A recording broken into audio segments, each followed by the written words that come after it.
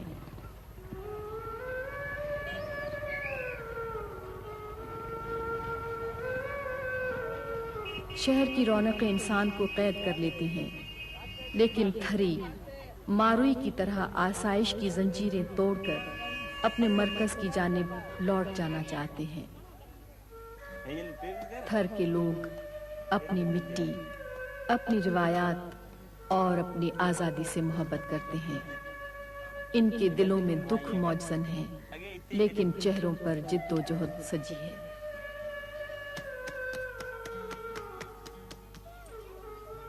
انہیں اپنی ہستی کے مٹنے کا غم نہیں، آنے والوں کی فکر ہے۔ مصائب کا یہ کڑا دن بھی گزر ہی جائے گا۔ جب ابر برسیں گے تو ایک نیا دن شروع ہوگا۔ یہ اسی دن کے انتظار میں ہے۔